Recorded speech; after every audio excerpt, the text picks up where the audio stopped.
తెలుగు రాష్ట్రాల్లో కరోనా కేసులు అలజడి రేపుతున్నాయి.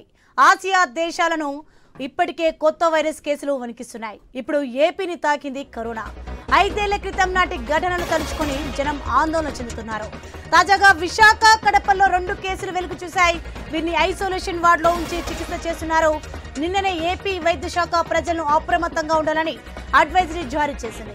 ఇప్పుడు కరోనా సోకిన బాధితులు ఆసుపత్రి పాలు కావడంతో మరింత అలర్ట్ అయింది ప్రభుత్వం. అటు తెలంగాణలోనూ కరోనా కేసు నమోదైంది. కూకట్పల్లిలో డాక్టర్ కు కరోనా పాజిటివ్ గా నిర్ధారణ అయింది.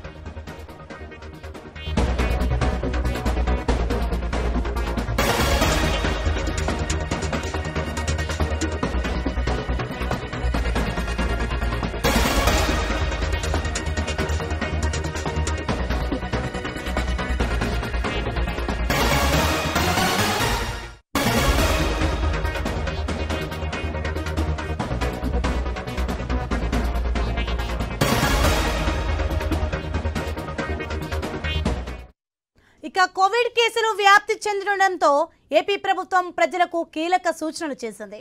ప్రజలు గుంపులుగా గుమికూడకూడదని రైల్వే స్టేషన్స్, బస్ స్టేషన్స్, అన్ని పబ్లిక్ స్థలాల్లో కోవిడ్ జాగ్రత్తలు తప్పనిసరిగా పాటించాలని తెలిపింది. రద్దీ ప్రాంతాల్లో మాస్కులు ధరించాలని, 60 ఏళ్లు దాటిన వృద్ధులు ఇంట్లోనే ఉండాలని పేర్కొంది ప్రభుత్వం. దగ్గినప్పుడు, తుమ్మినప్పుడు చేతులు అడ్డు పెట్టుకోవాలని, చేతులను సబ్బుతో శుభ్రం చేసుకోవాలని సూచించింది. ఎవరికైనా కరోనా లక్షణాలు కనిపిస్తే ఐసోలేట్ కావాలని, వైద్యుల సలహాతో మందులు వాడాలని తెలియజేసింది సర్కార్.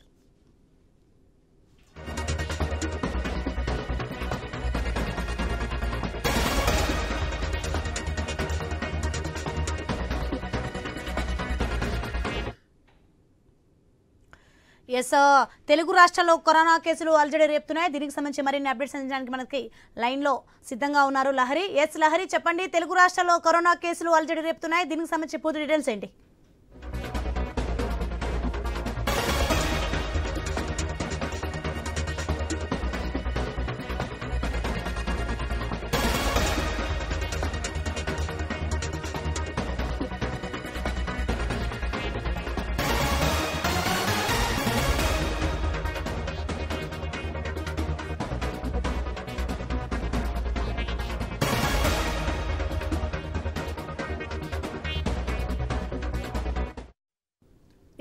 బిగ్ న్యూస్ మనం చూస్తున్నాం. తెలుగు రాష్ట్రాల్లో కరోనా కేసులు అలజడి రేపుతున్నాయి.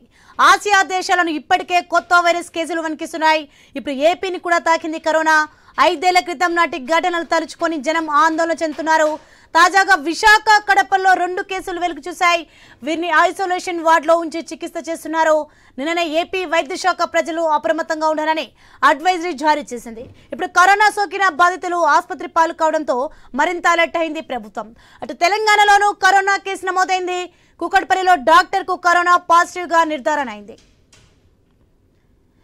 దీనికి సంబంధించి మరింత సమాచారం మా ప్రతినిధి లహరి ఫోన్ లైన్ లో మరింత సమాచారం అందిస్తారు. లహరి, చెప్పండి, తెలుగు రాష్ట్రాల్లో కరోనా కేసులు అలజడి రేపుతున్నట్టు చూస్తున్నాం. దీనికి సంబంధించి పూర్తి డీటెయిల్స్ ఏంటి? ప్రస్తుతం అయితే COVID-19 మారైతే ప్రపంచాన్ని ఉలిక్కి పడేలా చేస్తుందని చెప్పుకోవచ్చు.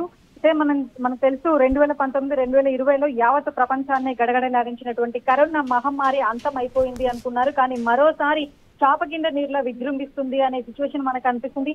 ఇప్పటికే దేశంలో పలు ప్రాంతాల్లో కూడా చాలా మంది కూడా కరోనా కేసులు ఒక్కొక్కరిగా నమోదవుతున్నటువంటి సిచ్యువేషన్ అయితే మళ్ళీ కరోనా వైరస్ కోరలు చేస్తుందని చెప్పుకోవచ్చు.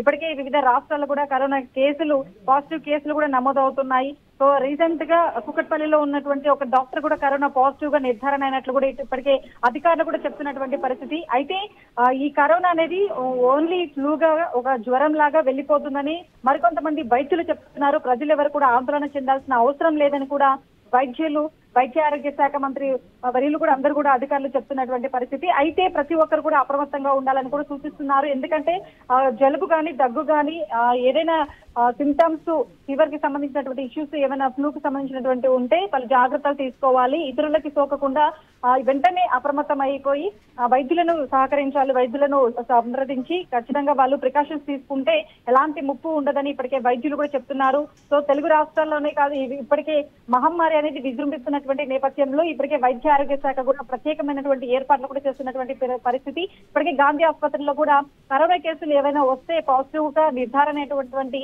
కేసులు వస్తే ఎవరైనా సీరియస్ గా అడ్మిట్ అయితే ఖచ్చితంగా వాళ్ళకి సదుపాయాలు ఉండాలనే నేపథ్యంలో సపరేట్ గా బెడ్లను కూడా అరేంజ్ చేసినటువంటి పరిస్థితి ఇప్పటికే తెలుగు రాష్ట్రాలు ఇటు ఏపీ కావచ్చు తెలంగాణతో పాటు కర్ణాటకలో ఉన్నటువంటి చాలా ప్రాంతాలు కూడా కరోనా వైరస్ వేగంగా వ్యాపిస్తుంది. ఈ క్రమంలోనే తాజాగా కూడా బెంగళూరులో కూడా 9 నెలల శిశువు కూడా వైరస్ పాజిటివ్ గా వచ్చినటువంటి సిచ్యువేషన్. సో చాలా మంది కూడా ఇటు చిన్నపిల్లల నుంచి వృద్ధుల వరకు కూడా పాజిటివ్ కేసులు నిర్ధారణ అవుతున్నాయి కాబట్టి పలు రకాలుగా వీళ్ళు అప్రమత్తంగా ఉండాల్సిన సిచ్యువేషన్. మెయిన్ గా శిశువులకు అలాగే వృద్ధులకు కరోనా పాజిటివ్ గా ఎక్కువగా నిర్ధారణ అయ్యే అవకాశం ఉంది. ఎందుకంటే వాళ్ళకు ఇమ్యూనిటీ పవర్ అనేది చాలా తక్కువగా ఉంటుంది కాబట్టి ఇమ్యూనిటీ పవర్ అనేది very most important. Corona virus ని తలదన్నేలా అంటే వైరస్ సోకకుండా వాటిని ఢీకొట్టే విధంగా ఉండాలంటే ఖచ్చితంగా మనకి ఇమ్యూనిటీ పవర్ అనేది చాలా ఇంపార్టెంట్. ఖచ్చితంగా ఫుడ్ కూడా సంబంధించినటువంటి ఫుడ్ ప్రికాషన్స్ కూడా ఖచ్చితంగా పాటించాలి అని ఇప్పటికే వైద్యులు కూడా చెప్పడం జరిగింది. సో మొత్తం మీద అయితే ఒకవేళ కరోనా వైరస్ సోకినా కూడా ఎలాంటి ప్రమాదం లేదు, అదొక ఫ్లూగా వెళ్లిపోతుంది. ప్రజలు దీనిపైన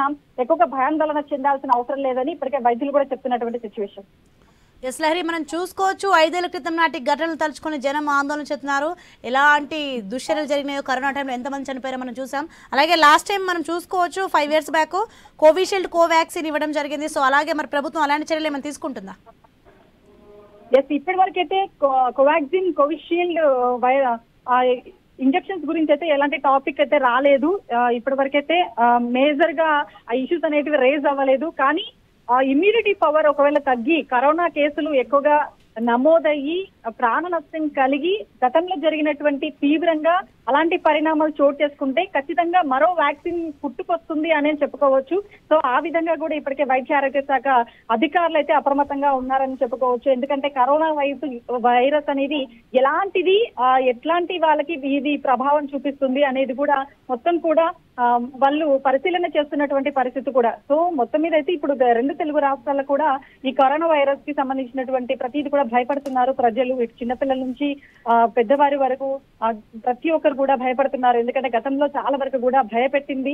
అలాగే కొంతమంది ప్రాణాలు కోల్పోయారు, మరికొంతమంది కుటుంబాలకు చాలా మంది కూడా దూరం అయిపోయి ఎంతో మంది కూడా దిక్కులేని శవాళ్ళ కూడా మనకు గతంలో చూసాము. కరోనా వైరస్ సోకిన వాళ్ళు, కరోనా వైరస్ వల్ల మరణించిన వాళ్ళు ఎంత నిర్దాక్షిణ్యంగా వాళ్ళు భూమిలో పాతుకుపోయారో కూడా మనకు తెలుసు. సో అలాంటి సిచ్యువేషన్స్ మళ్ళీ పునరావృతం కాకుండా ఇప్పటికే వైద్య ఆరోగ్య శాఖ ప్రత్యేకమైనటువంటి ఏర్పాట్లు కూడా చేస్తుంది. సో అట్లాంటివి మళ్ళీ పునరావృతం కాకుండా ప్రత్యేకమైనటువంటి ఏర్పాట్లతో పాటు ఈ వైరస్ అనేది ఎలా ఢీ కొట్టాలి, ఎట్లాంటి వైరస్ గతంలో జరిగినటువంటి ఇష్యూస్ ఈసారి ఏమైనా రేజ్ అవుతాయా, అట్లాంటి ఫ్లూకి సంబంధించినటువంటి ప్రతిదీ కూడా వాళ్ళు పరిశీలన చేసి ఒకవేళ వైరస్ కి సంబంధించినటువంటి ఇంకో వైరస్ పుట్టుకొస్తుందా లేదా అనేది కూడా త్వరలో చూడాలి. కానీ మేజర్ గా అయితే ఇప్పుడు వైద్య ఆరోగ్య శాఖ అధికారులతో చెప్తున్నారు. సో గతంలో ఉన్నటువంటి వైరస్ కి ఈ వైరస్ కి అంత ప్రభావం ఏమీ ఉండదు, ప్రజలు కూడా పెద్దగా భయపడాల్సిన అవసరం ఉండదు. జ్వరం ఎలా వస్తుందో, కోల్డ్ దగ్గు ఎలా వస్తుందో అదే విధంగా ఇది కూడా వచ్చి వెళ్తుందని చెప్పేసి కూడా వైద్యులు చెప్తున్నటువంటి పరిస్థితి. సో మొత్తం మీద అయితే కరోనా పాజిటివ్ వస్తాయి, కానీ దానివల్ల పెద్దగా భయపడాల్సిన అవసరం లేదని కూడా మనం చెప్పుకోవచ్చు.